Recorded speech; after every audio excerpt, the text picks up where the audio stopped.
We're being recorded. We will send out a recording of this after if you'd like.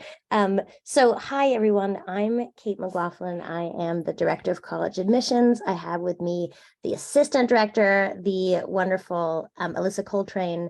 I'm going to open it up to full screen view of the webinar, but just so you know, a couple of things first.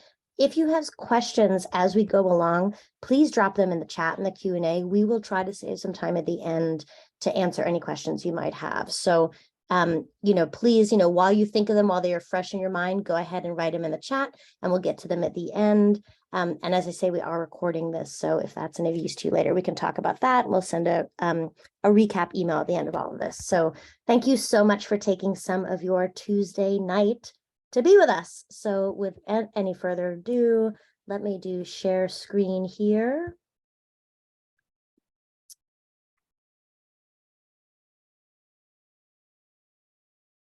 And we will get started. Okay, hi. So hello, everybody. Happy Tuesday night. As I said, I'm Cate. This is Alyssa Coltrain. We're super excited. One of our favorite things to talk to students and families about this time of year, especially in these cold February nights, is thinking about putting together a college list. So Alyssa and I will get this ball rolling. Okay, so the first thing that we think about when putting together your college list is you have to start with the basics of what's a fit for you, right? So many students think and talk about, okay, there's the brand name schools I've heard of. I've heard of University of Michigan. I've heard of Harvard. Great, those are great schools, right? You might have also heard of University of Delaware. How do you go about figuring out what school is a good fit for you, right? And we're going to talk through many of the portions of this, but one of the biggest pieces is like the overall social, physical, financial, academic fit. What we mean by that is all the subjective stuff. There are thousands of schools you could go to that would be a great fit for you. I haven't even met you yet, but I'm sure you're very smart and very lovely, right? So where are you going to fit in? So thinking about both like, what are you looking for in a social atmosphere? How far away do you want to be from home? That kind of thing. Does this fit your financial needs? What's possible for you and for your family? Are they going to meet your needs? That question. And then lastly, the thing that people think of first, of course, is this an academic fit for me? So social fit. So the first piece is who's here on campus, like who's here for me, who's going to be my community, right? And I think a good place to start is what's the community you're in now? What do you have that you want to maintain? And what do you not have that you crave, right? So I think of many students, will come from a big, more public school and say, I'm craving a smaller classroom setting. I want more of a seminar setting. You might love going to your Saturday night football game, and it might be really important to you to go to a school that has a great Saturday, football team or basketball team, or what's your hockey team, Alyssa? Isn't there one? Maybe it's the Penguins, right? Like maybe that's it's the Penguins. It's the Penguins, right? So maybe underwater basket weaving thing is your thing. Great. You want to go to a school that has that. And the reason we put it first is students almost always think of it last. You think of it as not important, but our philosophy is you're not looking for just a school, you're looking for your future home. So one of the big things I want you thinking about is, what do I want my social life to look like, right? So there are the classic ones. Do you care about Greek life, or are you very anti-Greek life? What are the activities you need? Do you love to go snowboarding in your off time? And so therefore you want to be looking at Vermont or Washington or someplace else, right? It's not going to go very far at UGA. Do you like the culture and environment? And we'll talk more about how to find out answers to these questions, whether or not you can visit, by the way. So if you're thinking that, that's coming up a little later. And do you feel like you fit in with this student body? Is there the level of diversity you're looking for? And I think this is a great chance. Like the answer, almost every slide is going to go to end up with look within. What do you really need? What are you craving to help you grow? So physical fit is the last part. Our co-founder, or like one of the most obvious parts, our co-founder often jokes that his mom said, you cannot get on a plane to go to college. So he was limited by that, right? So he grew up in Connecticut. He had to stay in the Northeast. My mom, for example, she said, I don't care. Wherever you go, I want you to be happy, right? I didn't have that same limit. If I had any sense, I wouldn't have gone to Syracuse if I hated the snow, right? So there's certain things about like what do you want to be in? Do you want to be at U Miami and able to soak up the rays while you study for your chemistry test on the beach? Do you want to be in a big or small school? Do you want to stay in a rural urban setting? And thinking about the kind of campus you want in terms of physical fit, right? There's a campus like Penn, which is right in the middle of the city, but feels like its own separate place, like its own haven within the city. And there's a campus like GW's or NYU's that are right in the middle of the city and feel like they're right in the middle of the city, right? So how do you determine what you're looking for in terms of physical fit? Financial fit is the big one, right? So like I think this is a very useful conversation to have, right? You find your fit by ignoring the sticker price, ignoring what it just says on the main page of cost and looking at the net price, right? So don't forget that tuition includes room and board and fees minus financial aid. And it's something to pay attention to, especially with fees. Like certain schools will lower tuition, but then raise fees, right? So it's something to be sure you read between the lines and read the fine print. This is a great, useful resource that we pass on to a lot of families. It's called College Scorecard. It's a government website essentially that will give you the net price calculator. And don't forget that you have the option of merit scholarships. We'll get to likely schools later, safety schools or likely schools later. I will say I'm a big fan of merit scholarships, and I'm a big fan of the likely schools on your list for the potential of merit scholarships. So don't forget about that. And I think, our last bullet point here says, don't add or rule out a school based solely on cost. I think that's true, but also this whole process of look within is be realistic with yourself. What are you setting yourself up for? If you know you don't have a lot of money to put toward college right now, then you need to be thinking about, if I'm applying at schools that are more expensive, can I expect to get merit aid? How do I find that out? What kind of scholarships do they offer? Just making sure that at this early stage, you're setting yourself up for success in that way and being realistic about what your options are. Academic fit is pretty straightforward, right? It's the thing you've heard of. Hey, I want a BSMD program because I'm really sure that I love medicine and want to become a doctor, versus, you know what, I love politics and I love English and I also love chemistry. So I'm going to need someplace that is flexible and will allow me to try out a bunch of different things before I choose my major. Versus a program that is incredibly specialized, right? There's really neat, the D&D design program at Penn is incredibly specialized and cool. So making sure you do the research of, even if you're interested in a topic that seems broad, like biology, for example, there's a million kind of subspecialties within biology, right? Do you want to do marine biology? Are you thinking pre-med? Are you interested in, there's a whole range of things you could be interested in. So taking the time not to take for granted that a quote unquote like simple major doesn't have more interesting iterations. And then also looking to see, has anyone ever thought to put together, political thought, economy, and history together? The answer is yes. By the way, there are many programs that do that, but there might be something delicious out there that combines your interests, and that's something not to forget about. Just because they don't have high school courses in it doesn't mean there's some crazy cool major that could be perfect for you. Admissions in terms of academic fit, this next piece makes a lot of sense. What is the likely chance that you'll get into the school or not? And then how the heck do you figure that out? And that's sort of our next piece, right? So we talk about reach, target, and likely schools. And you might have noticed earlier, I caught myself, we used to say in the biz, we used to say safety schools, right? But the truth is that that's not first of all, safety is a relative term. And second of all, one person's safety is somebody else's reach. And so I think likely is both respectful of the kind of place of the school, and it also points to the fact of, we don't know, right? There is, we've been through a pandemic, there are a lot of changes in the college process. I think likely admits that tiny bit of like, I'm likely to get in, we don't know for sure, in a way that safety sounds a little kind of reductive personally. So yeah, you'll hear us say likely throughout. You can tell me to put a nickel in the jar if at any point I'd say safety through the rest of the thing, Alyssa. We can get to that. Yes, I was definitely waiting for the opportunity to remind you. Like, no, Kate, at this point we say safety. Right, so not for me. You go ahead. Yes, so when it talks about admissions, Kate, do you actually want to give me the next slide, please? I would love to. When we're talking about admissions, so Kate spent some time talking about choosing schools when it comes to your academic fit, the social fit, the financial fit.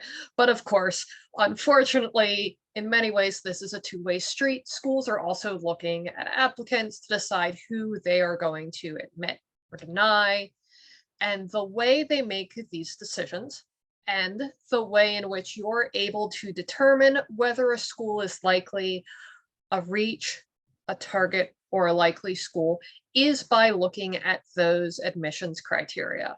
That is the cumulative GPA of the student, their GPA throughout the entirety of their high school career, their SAT or ACT score, though, of course, over the past 3 years or so, we've seen an increasing number of schools choose to and remain test optional.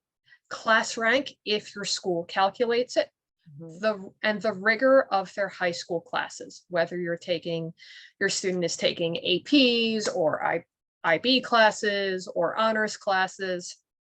And this information you can actually find in a really up-to-date way for each college by looking at something called the common data set.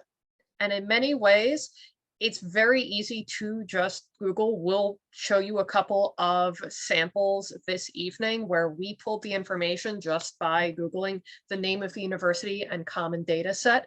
Many schools already have the 2022, 2023 statistics out, and you can look and see the average SAT and ACT scores, the average cumulative GPA, and those kinds of information. So when we're talking about target, reach, and safety, this is usually what we mean. For a reach school, these are the schools where if the student applies, it is unlikely that they will be admitted. It's possible that they will be, but if you were in a betting sort of mood, this would not be a school where you would bet the student would get admitted. A target school is going to be where the student fits the profile of the first year admitted pool at the school. Usually this is going to be, it's about a 50-50 chance of the student being admitted. And then finally, a likely school is where the student's academic profile is going to exceed the sort of freshman accepted body. And that's a little abstract just to say like that. So let's look at a couple of examples here. And I do want to interrupt you for 2 shakes. Alyssa, just to say for those number hawks of you out there, this is a year's old data. We do not have the data for this year yet. Just putting that out there. We're good. We're on top of these stats, but we University of Wisconsin EA decisions just came out. So this is technically last year's data. Yes. Continue. Go ahead. So for University of Wisconsin, for instance, let's talk about that test score at first. We have the 25th to 75th percentile, which that means of the admitted students at University of Wisconsin, the middle half had this range of SAT score or ACT score. We have their average GPA of the admitted class, which is a 3.88. And we've also included their acceptance rate. University of Wisconsin admits a little under 60% of the students who apply. So in this case, for students who are applying to Michigan, we have our sample students here. We would say for student A, that University of Wisconsin would be a likely school. For student B, that would be a target school. And for student C, that it would be a reach. However, and this is why we include the admissions rate, is when we get to reach schools, it becomes a little bit more complicated. So when we get to a reach school, Cate, if you want to give me the next slide, please. Oh, gotcha. We have this moment where a student's GPA, class rank, or test scores are below the 25th percentile. So that's what you would normally think for a reach school. It means that academically you are stretching yourself when you apply to this school.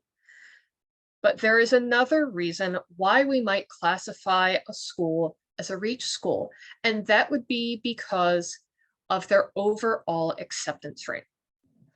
And I'll talk a little bit more about that in a bit. But when the overall acceptance rate is low enough, at a certain point, your academic chops start to not matter as much, simply because there are so many applicants applying to the same school. Right. Sorry about that, Alyssa. Go ahead. Okay.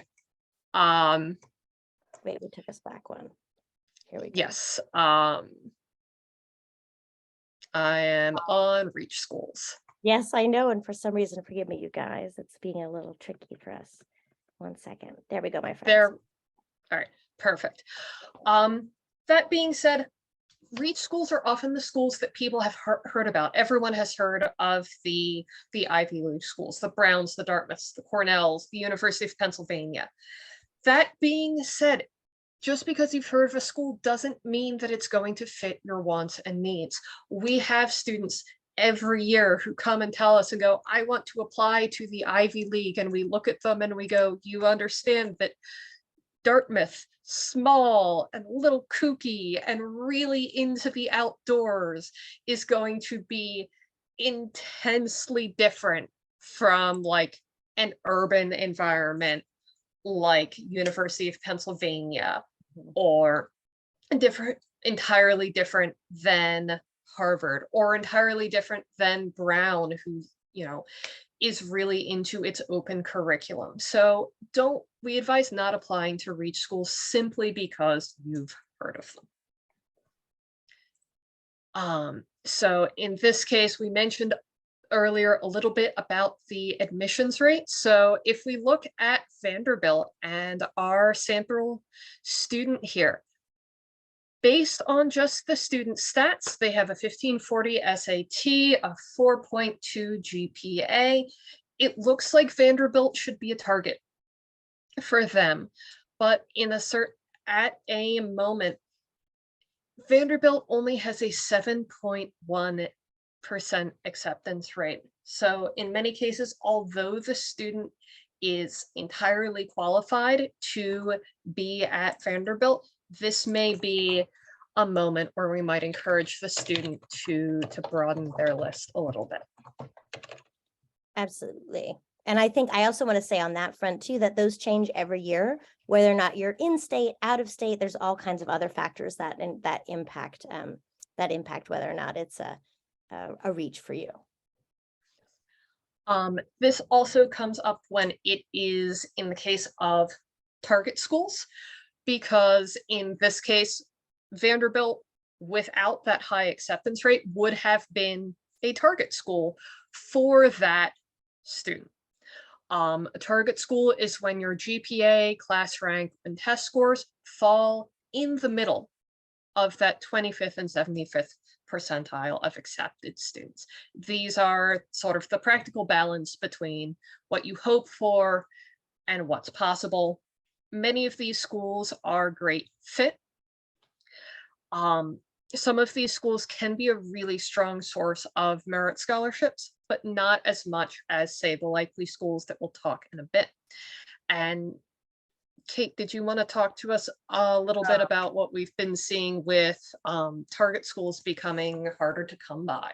It's just a tough, I think that's I think anybody worth their salt, or any college consultant worth their salt, is going to have to think about how we talk about targets in the future, because I think there's a lot of, I'm going to give it Wisconsin, as an example. Like, we're going to talk about Wisconsin, but I think for instance, I just said their early action came out. They deferred a ton of students, right? So I had many students who were like, wait a minute, this was a target school for me. And I think it's important to remember two things. One, target actually means target. It means coin flip. We sort of think of target as like, yeah, I'll probably get in. And I think that that's kind of a balanced way to think about it, but you have to realize you're going to get some surprises, yeses and nos, when it comes to your target schools and stats.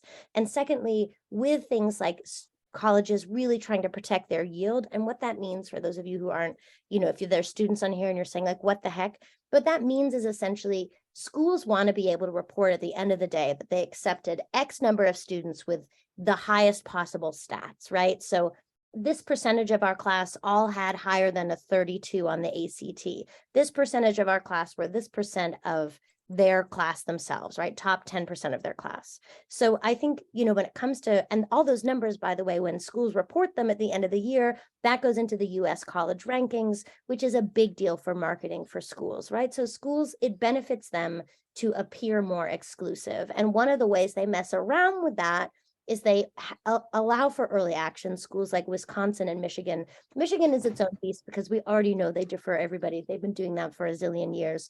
Wisconsin is a much more popular target school because it's got a lot of the benefits of Michigan, but has the stats that make it feel like more of a target. But because they're becoming more popular, starting to do that thing of they're deferring more students. And I have students who have, frankly, felt a little bit of panic when they got their deferral letter. So I think there's something about the reaches are easy to identify. The likelies fairly easy to identify. Where you really stand at a target, it just gets more complicated year to year. And that's something we work with. Like when we work with students on essay teams, we sit and we sort of talk through school to school, given who you are, what fit you're looking for, why one school might land in either the target or reach range for you.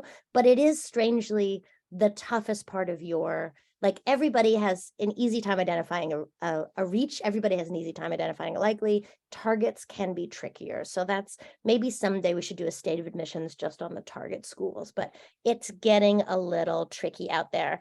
And the example that we have next is Tulane. And I will say, Alyssa, I think, before you talk about this, I want to just mention that we have this data is again a year, 2 years old. And it's interesting because we didn't have students ED this past year to Tulane in the droves that we have in years prior.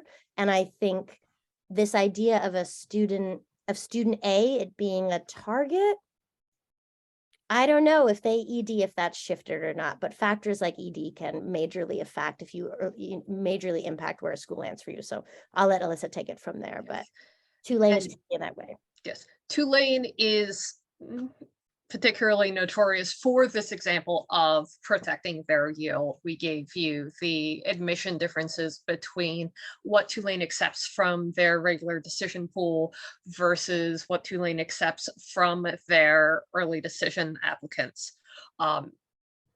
It's actually very interesting. Recently, both Cate and myself were at a conference for educational consultants and attended a panel about early decision and how early decision had shaped the landscape. And the speaker asked, who are the schools that disproportionately favor the early decision pool? And I have never heard an entire room of people yell Tulane quite as loudly as they did in that moment. Yeah. But this would be an instance of, student A and student B, these should be, targets potentially, but this is an example of a school working to protect their yield in this case. Yeah, absolutely. As far as likely schools go, we often refer to them as insurance policies, but in many ways, I think that undersells likely schools. The technical definition, this is a school where your student's academic profile, their GPA, class rank, test scores are above the 75th percentile of the school's accepted students. It can be a great way of sort of reducing anxiety or pressure in this process. Many of these schools will also often have rolling admissions, so it can be a really great moment for a student to just go, okay, I'm going to college. Right. I want to see what all of my options are, one, before I make a decision, but I am going to college somewhere. And in many cases, some of these schools can become really great fits with the option of honors colleges, with the options of merit scholarships. I actually went to one of my safety schools It was a private school that offered me a phenomenal education, but the sticker price was a little intimidating to say the least. But because it was a likely school for me, I ended up with a merit scholarship that lowered it to the price of essentially in-state tuition for myself and family. And there were sort of other benefits that I was offered that made it a really good experience for me. Yeah, and I'm the likely school proselytizer. In fact, there's a silly blog post coming out on Valentine's Day about how to fall in love with your likely school. Because I just think, can you imagine if you knew you were very likely to get into school and you were genuinely excited about it instead of thinking of it as your worst case scenario? Can you imagine what that would do to your college list and application experience? I'm just saying, for the sake of your own sanity. And we do college lists, by the way. If you need help figuring out what a likely school is for you, that is something we'd be happy to help you with. But if you never work with us again, my takeaway for you is please just think about it. Where could I actually be happy that I'm likely to get in before you dig deep into reach land? That's my last plea. Because this is still one of the moments where our philosophy of you shouldn't apply to a school just to apply there applies. I said apply way too many times in one Impressive amount of sentence. time. Yeah. Yes. But for instance, if you are in the Pennsylvania area and you go, I want to be in a city, but Penn State's going to be a safety school, then don't apply to Penn State just because it might be a likely school for me. I've got to put a nickel in that jar too now. There it is. Look into other options. What schools? It's in PA and in a Yeah. city and could be the same likely for that same student. Yes. Totally. And then as far as defining whether a school is a reach, a target, or a likely, we've talked through sort of the rough equation of how you might begin to do this. But it's both an art and a science. You're going to look at Naviance if your school has it available. That will give you the best sort of context to determine how within your high school grades, rigor, test scores show up. You can look at the common data set as well. Grades tend to be more important than test scores, especially recently with test optional. And that's something that you can see in the common data set as well. They publish the number of students who submit either an SAT or ACT score versus the number of students that don't. So we've got my targets, my reaches, and my likelies. So Cate, I'm applying to like 20 schools, right? I don't know, man. It really depends how much work you want to do. Okay, so this is something we always say, like a standard approach to this by counselors or, college counselors is often balance your list, have 3 reaches, 3 targets, 3 likelies. That's not the worst way to think about it. It's just that I find that's not necessarily the way it pans out for most families. So as I said, if you haven't heard me really excitedly talk about, caring about your likelies, start caring about your likelies, start there. And then my thing is, if you say to me, if let's say you said, hey, Pitt is my dream school, even if it is a likely school for me, it still checks all the boxes. Then my thing is, if you have another school that's sort of similar to that, I don't mind if a higher percentage of the rest of the schools on your list are reaches. And my feeling here is like, you need to be realistic of yourself. You need to say, the more I reach out to schools or the more I apply to schools that are in the reach category for me, statistically, the more times I'm going to hear no. That's just absolutely true. So you have to sort of mentally prepare, but you only need one yes, right? So I'm a big believer of apply to the schools that are the best fit for you, making sure you have a couple likelies. And then the last part is think about how much work you want to do. And I'll talk about that in a second. So when you're putting your list together, have your likelies, have your reaches, noodle around on your targets. But I think where the target kind of number of target schools on your list can grow or shrink, or reach schools can grow or shrink, is when you think about, do they have supplement essays or not, right? So this is I think this is a good example for me. So like, if you wanted to apply to Middlebury, Northeastern, Colby, Gettysburg, Temple, Delaware, Maryland, Ohio State, Drexel, Wesleyan, and Case Western, and you'll notice there is a huge range of types of schools on there, right? I think there is a misunderstanding that only very competitive or very good schools have essays. That's not the case. Northeastern is what, like 11% acceptance rate. Not an essay in sight. They don't care, right? So number of essays required for this school list, 1.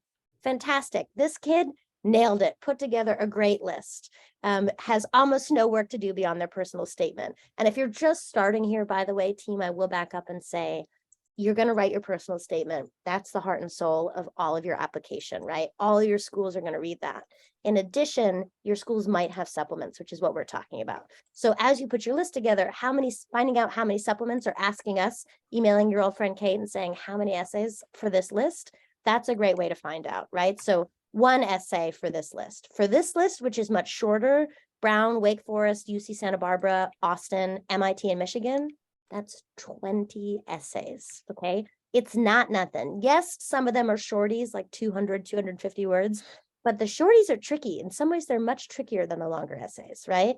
And don't forget, there's also overlap. It's not all one-to-one, right? If you write one stellar Why Michigan essay, their question is famously, why Michigan? Why do you want to study what you want to study?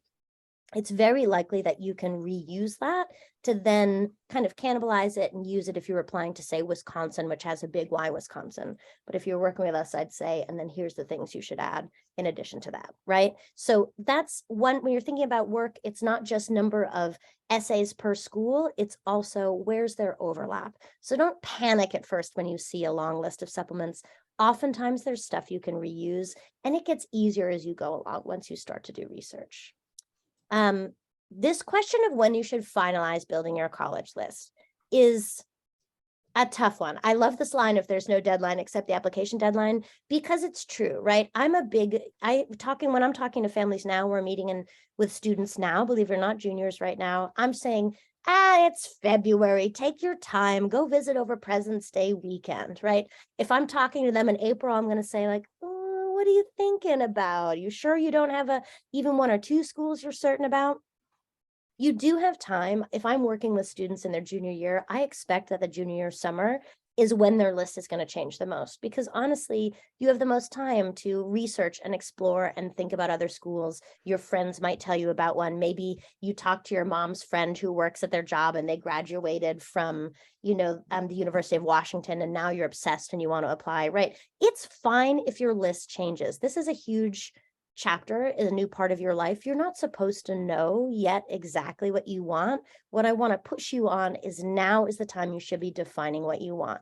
Those earlier things I was talking about of like how far away from home, or how big a school, or do they have, water polo? Those kinds of things are where you should be looking within and starting to put that together, because that's going to help you ultimately finalize your list. So you could easily expand your list while in the midst of completing applications. In other words, if you have a short list with not a ton of essays and you have some extra time and you want to research other schools, why not? Maybe you hear something good, you want to add something. There's also nothing wrong with subtracting a school from your list if you just decide it's not the right fit for you. So don't forget that there's overlap. You can make additions where there's overlap, and you can kind of do round 1 of these are the ones I'm absolutely sure about, and then breathe out and say, okay, what else might I want to add, or how I might want to vary this list. And it's okay, by the way, if not every single school is the same. I was kind of an interesting kid in that I could see myself thriving in a big kind of rah spirit heavy place. I'm a cheap sell and enthusiasm. I'll root for anyone, really. That's a good time for me. But on the flip side, I also really would have valued a smaller, nurturing environment. And so I actually applied to both, right? So as long as you have reasons why different types of school on your list, if you have a specific reason, that's okay. You can cast a wide net. It's totally fine to not be completely certain yet. So as you're putting your list together, this is my favorite bubble to pop. I hate to say it, but having worked in this job through COVID and through years of COVID at this point, I just want to say to you, you do not have to visit a school to decide if it's the right school for you before you apply. I promise. I know that sounds crazy, but I promise you don't have to, right? So my big thing is there's in fact 2 classes of students who essentially couldn't visit a school at all during COVID, right? So campus visits are essential, but the truth is, if the sun is out and you had a really good hoagie and your tour guide is cute, you're going to love the school. And if it's raining and you're hungry and you got in a fight with your dad in the car on the way there, you're going to hate it, right? And like, That's both true and not true. I am a believer in vibes. I think you can get vibes from a school, but less so from the official tour, right? So there are many ways to research schools beyond visits, including doing things like going, if you think you might want to go to a school that has a big college town vibe like Wisconsin, go visit Penn State, not because you want to apply there, but to get a sense of what it's like to be in a college town. Extrapolate from there a little bit. That's okay. You don't have to visit ahead of time. You can also visit once you're accepted. And it is super empowering to walk onto a campus and say, I know you want me, but do I want you, versus the other way around. So that's my big thing. Yes, campus visits, they're great. You get the sweatshirt, it's fun, but there's so many other ways to find out if a school is the right fit for you. So that said, if you are going to go on a college visit, and I hope you are, I love that for you. I'm just saying, don't rule things out if you can't. Yes, the vibe and visceral reactions count. How friendly is your tour guide? What are the people like? I definitely think you should talk to someone who's not getting paid to talk to you while you're on that visit. Talk to the random person in the chemistry hallway. Talk to the kid eating lunch beside you in the quad. Like, just talk to someone. Are they friendly? Are they open? Are they willing to answer your questions? It can tell you a surprising amount about a school. Reach out before and after. Certain schools track a thing called demonstrated interest. That means we're paying attention to whether or not you're paying attention to us. So American famously is a DC school. It's a great school for a lot of students in a variety of interests, but obviously it has a big pull for kids interested in poli-sci and history. They love demonstrated interest. They make sure that you click on the links from the emails they send them, and you want to sign your name on absolutely everything you can when you get there, except for the statues. I think that's technically graffiti. Don't do that. But they really care about demonstrated interest versus Michigan, who knows you love them and they don't care if you visited or not. Everybody visits them, right? So that's something to think about. Make your visit memorable for you and your admissions officer means if you go on the regular tour and you're like, here's the cafeteria and here's the new dorm, that's going to very quickly blur with every other visit you've ever been on of here's the cafeteria and here's the new dorm. What are the things that you can do only at that school? Who can you talk to? And again, when it comes to schools that have essays, I'm all about having conversations. There's no better hook for a Y College essay than I was lost and I stopped a freshman on the middle of the quad and he told me where to go. And I feel like this school is my direction and this is the proof in the pudding, right? I think talking to people is really great. So make your visit memorable for you and your admissions officers. Ask questions, but good questions that a quick Google wouldn't answer. And then this is the last piece that I think is interesting. For better or worse, you should be able to explain what separates this school from any other school on the list after a visit. And it really cannot be like, it has to be a real point. It can't be like, well, it's more selective or something. It has to be for better or worse for you. I loved the living space. I think it would be great to start in a dorm where I'm with other people who are in my major, right? I hated that the cafeteria didn't have a separate gluten-free option because I have celiac disease. Again, those subjective factors are wildly important and they matter. So don't rule those out when you're doing visits. But again, my big preaching point, some of the best research can be done at home. Truly stuff even better than the essay, than a visit. You can find it by just using your little computer right in front of you, the very portal that is bringing us together right now. So the big piece to do this, the first thing I recommend is reaching out to people. So first is who's in your network? Hey, so-and-so, Uncle Bob, where did you go to school? Did you like it? Did you hate it? Did your kids go? What did they think, right? Your mom's friends, your actual friends, the siblings of your friends, right? Who are the people? Getting a really good recommendation from someone can give you a sense of what a community is like at a school, but it's just the start. There's social media. And when I say use social media to find students like you, I don't mean any old student. I mean, if it's me and I'm going on the social media at Tulane, I'm going to look up and see, do they have a literary magazine? Who's running it? What is that kid like? What are they majoring in? What else do they do? Does that make sense? Find somebody who connects to who would look like what you would hope to look like on that campus, in your major, doing the thing you love, living where you want to live, from your small town and move to the big city, whatever it is, use social media to find it. Know that you have to take it with a huge grain of salt. There's even, I think now there's even a whole series of dorm reviews on YouTube. Like you can get a view of like a Tufts dorm or a Penn dorm. So you're going to know, you have to use your, social media smarts and understand what to filter out and what not to, but believe it or not, it can be great. And reaching out to those people is always a possibility. Go to the club page. Who runs the student government there? Send them an email if you want to do student government. See what they say. It will show you something. You can absolutely, the most common one and the reason it's last is emailing admissions officers and faculty. Clearly, that's the thing people do most. I really, really, really want to remind you to do so meaningfully. Don't email admissions and just say, like, why should I come to your school? Or, can I double major? If you can find that answer on your own, you don't need to ask it. It's just going to make the admissions officer roll their eyes and be like, here's somebody trying to get their name in my mouth. What I'm a big believer in is do enough research about the school that you actually do have questions, right? We always say better person, better applicant. Better person who's actually curious about the school, what the school will offer, will have a better conversation, which will lead to a better impression, right? So like, I think take some time, especially with the faculty. Maybe there's some cool research. Maybe they've published something and you can read it. Maybe there's a question you have about sitting in on a class. There's a lot that you can talk to these folks about. And we absolutely work with students on things like that, how to reach out, what to say, how to say it, that kind of thing.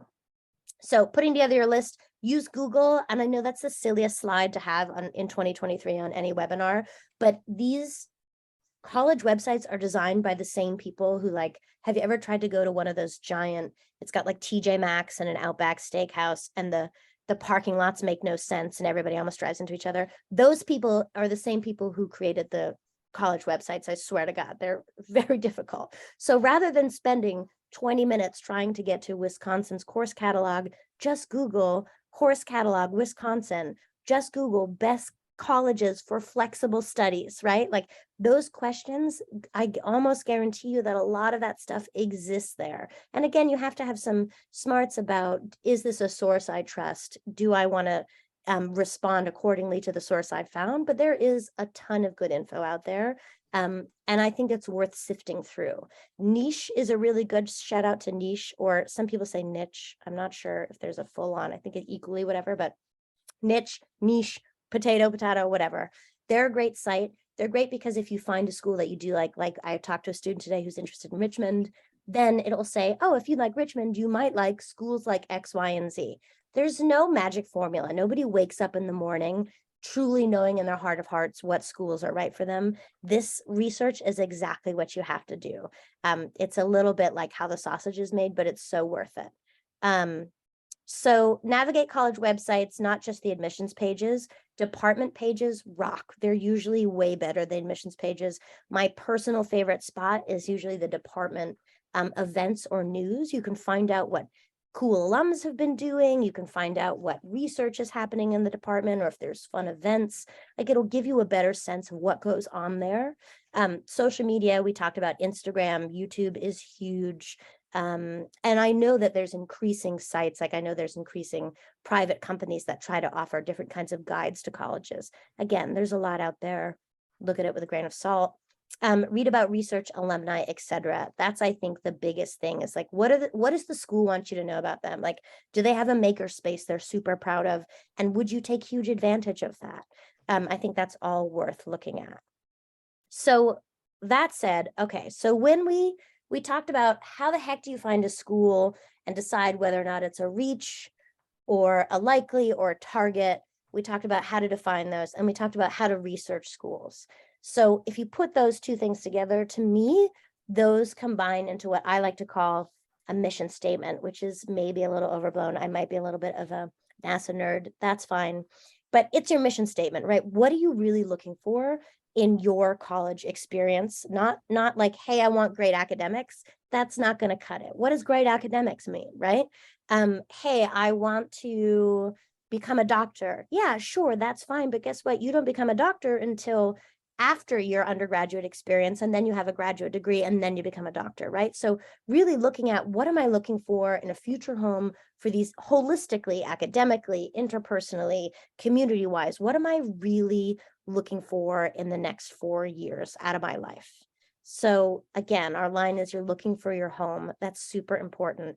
Overwhelmingly, I'll tell you this, that when I work with transfer students, it is a tiny percentage of transfer students that I work with who are transferring out of their likely school. So I just think like, what if you set yourself up for finding a fit overall, you want to think, I want to be happy here. You don't want to tell yourself like, I didn't get into my top choice, so I'll just go here for a year and then I'll transfer. That's no way to start your college journey. Think about your home. Think about planning to try and stay someplace for 4 years. We've talked about superficial factors. We love them. Believe it or not, they're a great addition.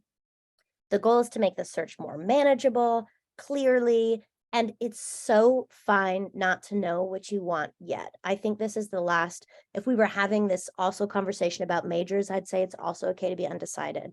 You're 16, 17, whatever, 15, 16, 17, as you're thinking about this, it's fine not to know what you want to do the rest of your life or where you want to go or what you want to study. How do we narrow that field a little bit to make it more manageable for you? So the answer for me is develop a mission statement. And this is very easy to talk about for me because this is just mine essentially. So I was a theater nerd in school. I was a stage manager. I loved it. I also understood that it likely wasn't going to be my life path as a career, but I really wanted to be involved and I wasn't sure what else I wanted.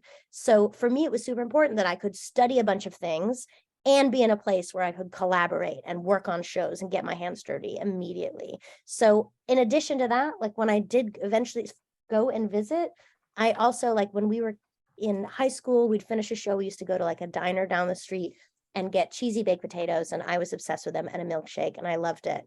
When I went to visit UMass Amherst, which again was my likely school, I went to the Route 9 diner. I had an amazing grilled cheese, best grilled cheese ever. I went and had a tour of the theater department. They were so welcoming. I was so excited. I walked right in the shop. I had a great advisor who I met with, and I thought, okay, this is the spot for me, even though it's one of my likelies. And I think that that's something that's really important. And I think, Alyssa, you sort of talked about this. You had a similar situation for you.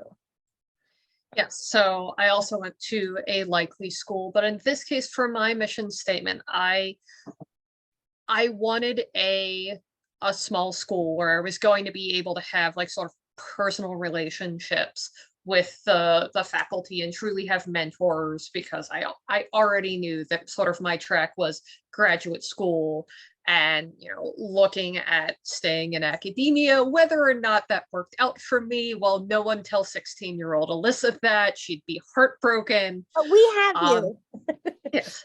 But study abroad was also very important to me. And I knew I specifically wanted to go to a school where I could stay abroad for a full year without having it affect my ability to progress in my majors, speak French in a place that wasn't Paris, so I actually would get a chance to speak French. So those were one of the things that really helped me sort of pin down where I wanted to apply. And the reason why we are talking about doing research, besides simply choosing a school that fits, that is important too, but in a very mercenary approach as well. The better research you do, the better your college essays are going to be.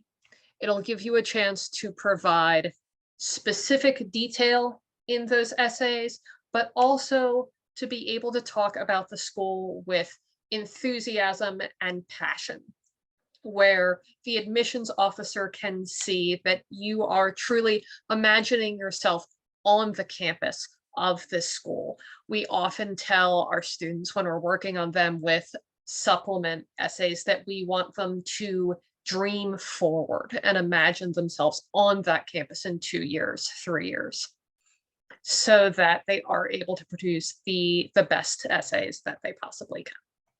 Absolutely. And I will say one more, I feel like I'm really dumping on college tours today. I'm gonna have to think about that. But one more thing about that is if you go on a college tour and you visit, and then let's say you tour Cornell, they have a 650 word why Cornell essay. It's different depending on which major you're going into, but that's neither here nor there. You don't want to say the thing that everybody else on the tour said, right? If they show you, hey, here's our library, and on the 5th floor right now, we have a hawk cam. Is everybody else going to talk about the hawk cam? Probably not. They might talk about the library itself, but like, what are the things And that how beautiful it is. right, and how beautiful it is. And they're like, we're Cornell, we got gorgeous, we know we're gorgeous, whatever, right? Like, that's how can you stand out even if you are limited to like the tour, right? What else can you find out about yourself? And that will really help your essay stand out as well. So I just want to say this is like, I know we threw a lot of information at you in the past 45 minutes. Thank you for graciously dealing with our little technical hiccup in the beginning. And I'm gonna take some questions now, if that works for you all. Let's see what we have. Alyssa, what's question one? So we have a couple of questions first, which are about specific resources. We have someone who asked about the name of the website with the college calculator. That is College Scoreboard, but we'll also be sending that around as part of the slide. So we'll be sending around a recording of this. You'll be able to access that as well. We have someone else who asked about what percentage of students submitted the SAT. I imagine that might have been for one of our examples in this case, but that is information that you can find by accessing the common data set. I am a giant numbers nerd, and I cannot tell you the number of tabs I routinely have open on my browser with common data sets from different schools, but that tells you beyond just the average SAT and ACT score, the percentage of students who did or did not submit them. And we've got one more SAT and ACT question, Kate, which I'll go ahead and take. Numbers nerd. Yeah, it's a good one for you. Yes, please. So we had someone who asked, can you talk about whether or not students should submit an SAT or ACT for fall 2024 admissions? Does it hurt or help? How do you decide? So there is a broader sort of general guideline, which I'll give you, but bearing in mind, this will vary from school to school. Some schools just require it. I believe University of Georgia now has gone back to entirely requiring SAT and ACT scores submitted. Georgetown as well, I think. I'm pretty sure. Yes. About that. For some schools, even if they do say they are test optional, you can look at the common data set and see the percentage of students who do submit SAT and ACT scores and get a sense of like, okay, I can opt to not submit, but 90% of the students are submitting their SAT and ACT score. As a general rule, you're going to go back to that common data set and look for that 25th to 75th percentile. If you are solidly within that mid 50% or above, you're usually going to want to submit an SAT or ACT score, because it will either demonstrate that you are, help demonstrate that you are a fully qualified applicant for that school, or it will help demonstrate that you are more than qualified for that school. If your score is below that 25th to 75th percentile, you would usually not submit that score. And that's something that you can decide from school to school. We absolutely have students every year who apply test optional, perhaps to one or two of their reaches, and maybe even one of their targets, but then submit their scores for the rest of their targets and their safeties. Yeah, absolutely. And that's a changing a wildly changing landscape. And we work really hard to stay as up to date as everything happens. So that's always something you can reach out and talk to us about. We'd be happy to talk to you about. But that's a main thing we have conversations with about when our students putting on their list is, where do you send the score or not? Yes. Kate, we have, does applying early decision reduce the likelihood that you will get merit aid or financial aid? Interesting. Okay, so this is a tricky question. It's tricky in two ways. One is, so basically, you have to find out whether a school is, quote, need aware or need blind, or something else. And the short version of this is you can usually Google it. You can call admissions and ask them. The tricky part of the ED piece is this. Obviously, now I will say, by and large, and I say this all the time, working in this field has made me less cynical about college admissions.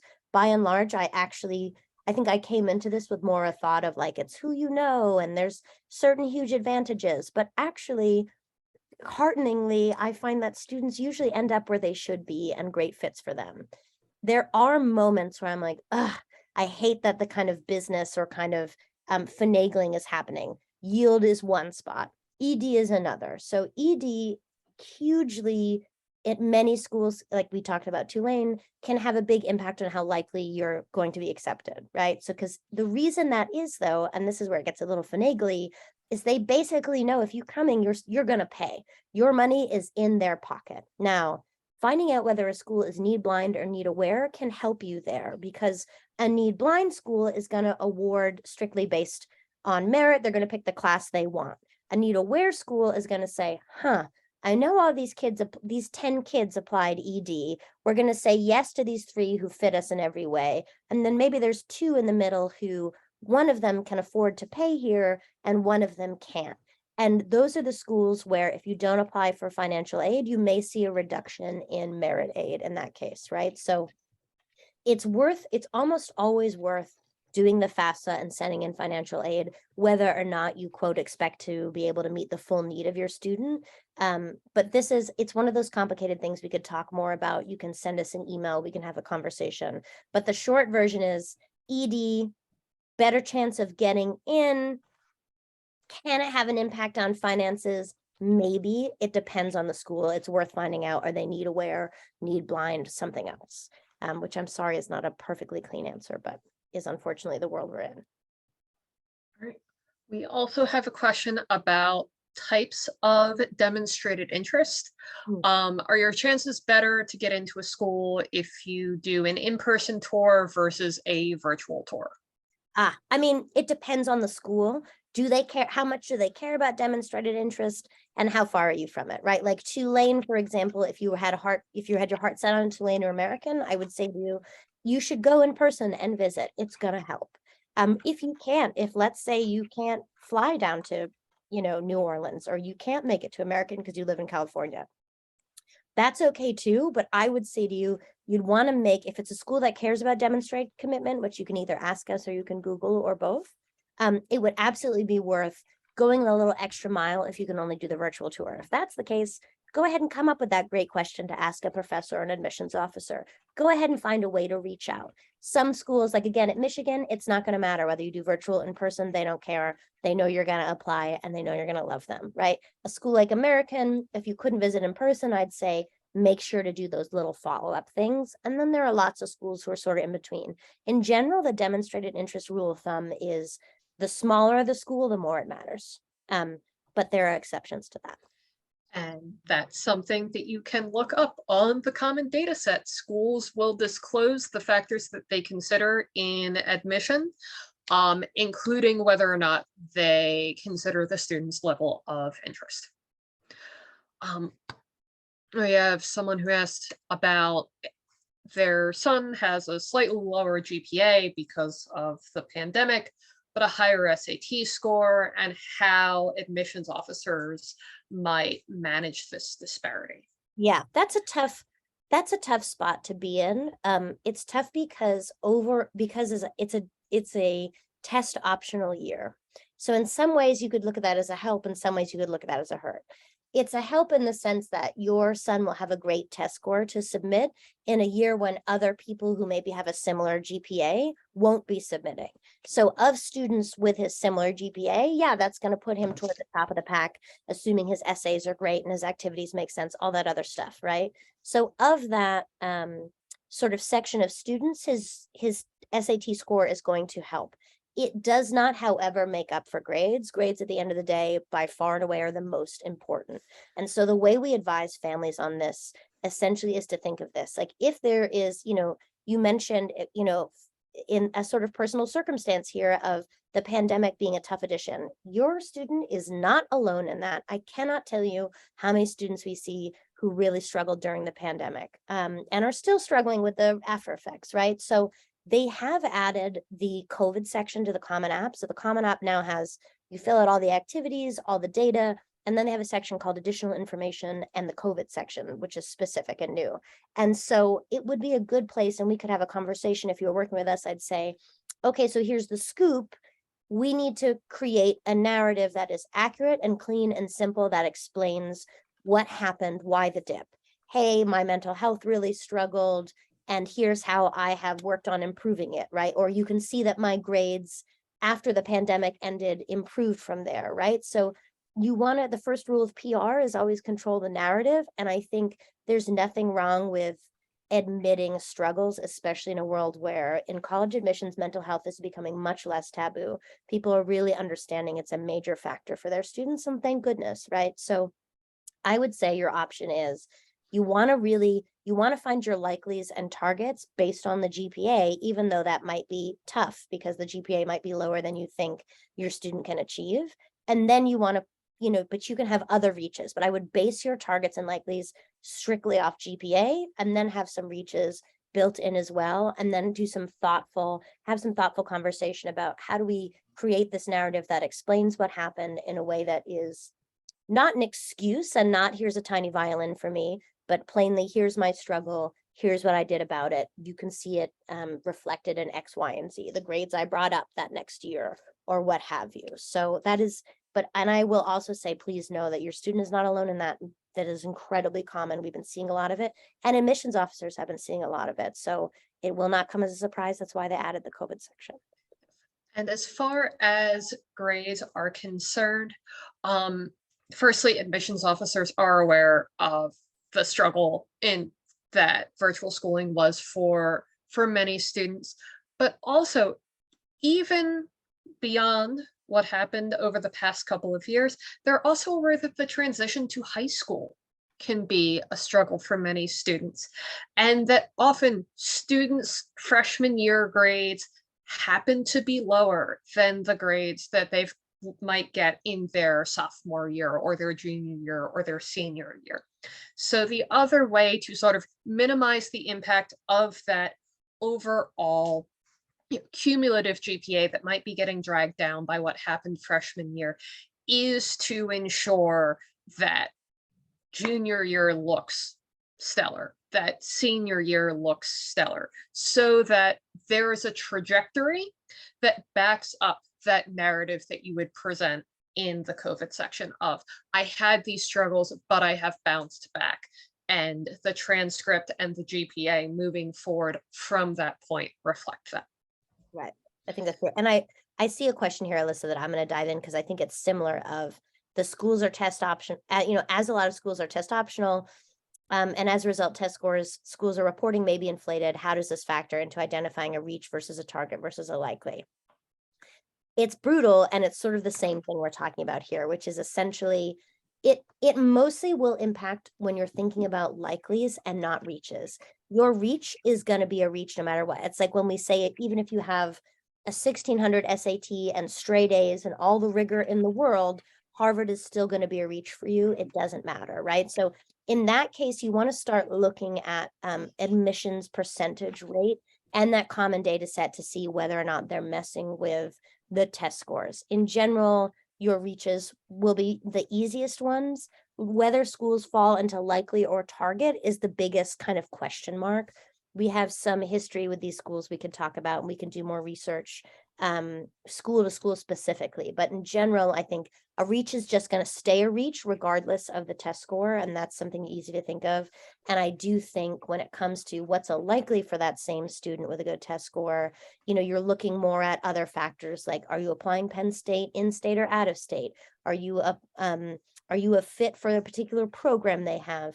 That kind of thing. But it is maddening. It does mean sort of taking the test score out of the equation for your likelies and targets just to make sure they fit on your list. And it might be 6 to 1/2 dozen to the other. That's kind of the target trickiness. We have a couple of people asking about how to find admissions ratings for specific schools, for instance, colleges of engineering, as well as average GPAs for the schools. Once again, both of those sets of information can be found on the common data set. And just Googling that truly back to, this is one of those things where we said, like, go back to Google, which sounds so simple, but when you're getting into this detailed stuff, it actually is unbelievably useful. Google will absolutely tell you that. Yes.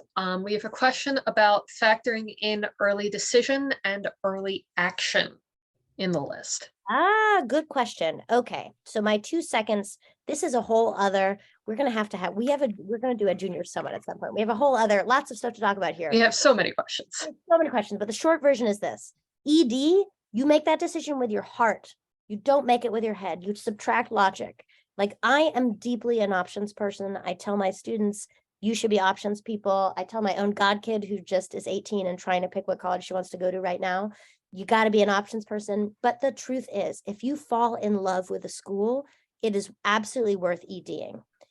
Because once you get in, and if those of you who any students on here, ED means you're committed, right? Early decision means you say you're going to go, you get in, you have to go, unless there's a huge extenuating circumstances. EA means, hey, I applied early, I'm going to hear back early, but I'm not going to necessarily be required. I'm not going to be required to go.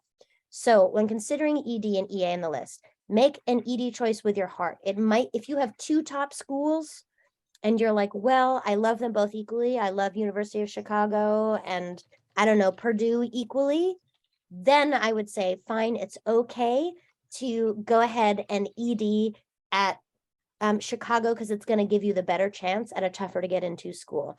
But that's only in the case of, you know, you really, really love it and it would be your top or second choice. ED can improve your chances of admission, but it's not to be taken lightly. You should save it for a reach that you're very passionate about. EA, in the most case, the main benefit is you find out earlier, but not always, because I got to tell you, I'm in the brutal, Alyssa, We've had a ton of deferrals. we're in deep deferral land. And you know what? We have students turning us to saying, why have I done all this work to get everything done early just to get deferred and essentially just be back on the regular schedule? And to that, I say, fair, and I'm sorry, and that sucks. So the main benefit of EA is you'll hear back earlier in theory. ED is the one that really has a big impact on your admission. And in a sense, for early action, it also gets you the benefit of, even if you get deferred, it means that the admissions officer has to look at your application twice. Even if it's just to go, if you get deferred in the early action round, it means that they come back and they look at you again in the regular decision round. And maybe on that second time around, something has changed. Maybe they've gone, well, crap, we need a tuba player, or whatever circumstance they happen to be looking for at that particular moment. I think that's a good question. Wow, we have a lot. We may not be able, I just want to say, if we can't get to all of your questions today, please email us. We do have a bunch more webinars coming up. I'm so excited you all are here and are staying for this whole thing. So let's grind through a few more, Alyssa. Let's see how many we can get through. Yes.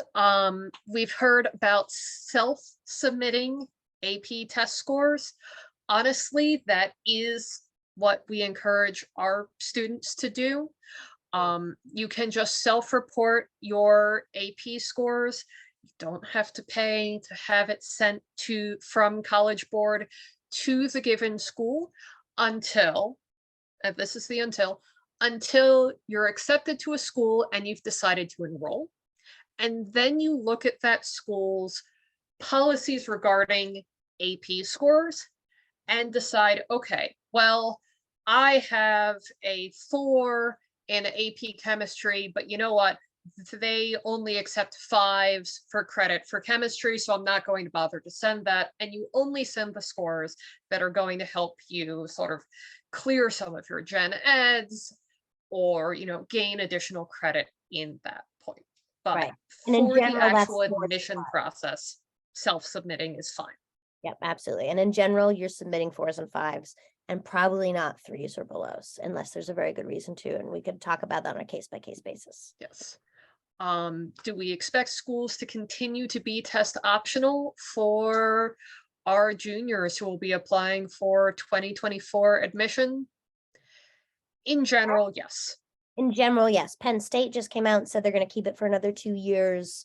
Certain schools are rescinding. The Southern schools are rescinding. That's just an interesting trend. MIT rescinded. Georgetown, certain very competitive schools and Southern schools are rescinding.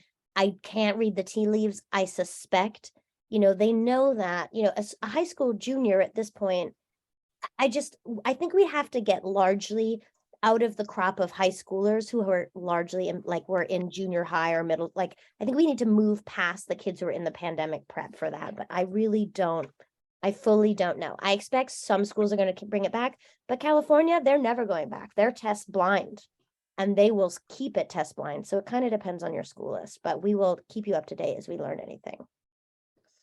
How do extracurriculars and other non-quantitative factors factor into making a list?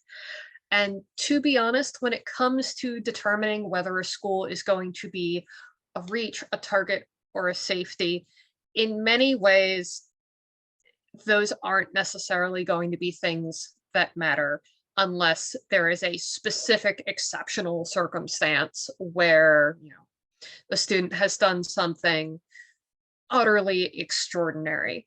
But we always talk about there being 5 factors under your control. And the 2 most important in some ways, well, the most important is going to be your grades and your rigor. And then you have test scores as well. So that academic portion makes up such a big part of what colleges look at when it comes to making a list and going, is something a target, is something a likely school, is something a reach? That is primarily how you're going to make your decision. Right. And the only thing I'll add to that is that shifts a little bit at the most competitive schools, right? So at schools that are reaches, that would be reaches for anyone, a Harvard, a Caltech, a Duke, any of those schools are going to be listed. You have to think that most students there are going to be submitting their nearly 1600 SAT, and they're going to be submitting their nearly straight A's, right? So the flip side is at the most competitive level, essays and activities are one of the few ways to set yourself apart from that pile. So it kind of depends on what your goals are. If you're all in a recruited athlete in field hockey, and that's what's reflected on your activities, that's fine. Maybe they want to see if you're a well-rounded person, that kind of thing. If you are, maybe you have, your grades are like a mix of A's and B's, and you don't know what you want to study yet, but you've shown great initiative and leadership in certain in certain clubs or things, that can be helpful. But where they really, really come in the most, I would say, is at that highest level where you're thinking, okay, everybody's got this assume great recs, assume great grades, assume great test scores. How do I stand out beyond that? And the answer is activities and essays. I think we have time for maybe a couple more questions, Cate. Yeah. There's a quickie here. When do common data sets get updated? Some schools are already posting their 2022-2023 common data sets. So now. Yeah, now any minute now. Yes. Does declaring a major matter? Talk to me about applying undecided, Cate. Yeah, I mean, it does and it doesn't. It depends what your major is, right? So let's think about, I'll use the Penn example because we work on a lot of Penn essays with students, right? So Penn, and also I taught at the Wharton School, so I have a kind of funny insight into this, but computer science, business, and engineering, unsurprisingly, hugely competitive fields, most competitive majors, right? There's that means that if you choose engineering or business or computer science and you're going to a school with a low acceptance rate, that your acceptance rate in that field and in that major is going to be actually lower, right? So if they only accept 10% of students overall and a zillion people are applying computer science, that number is going to be less than 10% in computer science, right? So yes, it matters in the sense that it can make it harder to get into some of those. The joke about Penn is like, people will try to apply to Penn economics or undecided when what they really want is Wharton. We call that backdoor Wharton. That's like trying to sneak into the business school. Don't try that. Like, I want to say, yes, your major matters in that it might be more competitive in what you're trying to apply to.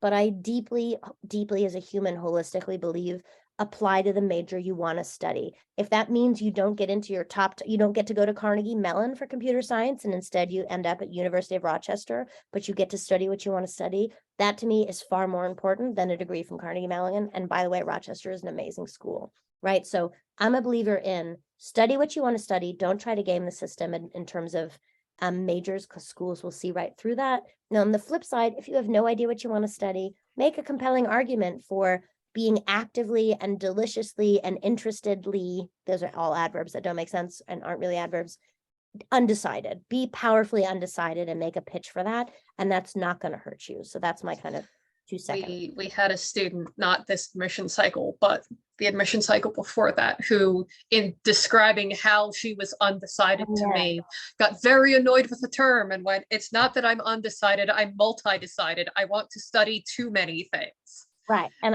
that is sort of the energy that you want. Right. Totally. I'll jump in, just say, I think this is a good one to end on. And then again, please, we'll send out the slides. You can email us. We're here all day, all night, call late, call often, please. We'd love to hear from you. But this is a question about what's the status of legacy admissions and how does that factor into their ED? It's a help. How much is a big question right now. I wish I could tell you I knew the answer. It's a help. I don't know if it's a help beyond a great test score, or if it's a help, like, I don't know how to tell you what to take, like what to subtract and say like, oh, being a legacy student will replace having a crummy test score. It won't, right? Or being a legacy student will make up for the fact that I didn't do any activities junior and senior year. I don't think it's a one-to-one like that at all, but it can help. And if you're talking ED, of course, it would help even a little bit more, right? You're already saying I'm committed. I already said I love you guys. Plus my family loves you guys. Please let me in. Yes, it's going to help. There is a little bit of pushback in the admissions process right now on privilege and perceived privilege in general. So legacy is not carrying the same weight it used to, but it is still in effect. But to what percent? I'm so sorry, I don't have, it's a little bit like we're still seeing how the tide is changing. So that was, you all are the best audience ever. Those were amazing questions. You all, I'm so happy we got to talk to you. Thanks for your grace. Thank you so much for joining us. Yeah, thanks for spending a Tuesday night with us. We'll send out the follow-up email in the morning with the slides. Please reach out to us. We'd love to talk with you or work with you. We'll be here. Thanks so much for your time. Okay, bye. Good night. Good night.